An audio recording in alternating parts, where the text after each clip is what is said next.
В годы советской власти часть из нас в Астрахани была записана татарами.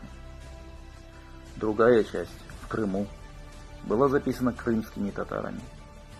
Но от этого мы не перестали быть единым ногайским народом. И сейчас у нас есть возможность восстановить справедливость и вернуться к своему исконному имени Ногай.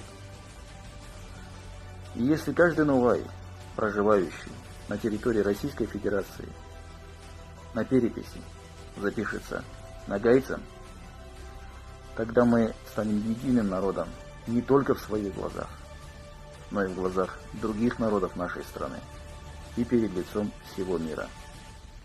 Ногайлар, ногай болып киязларыңыз.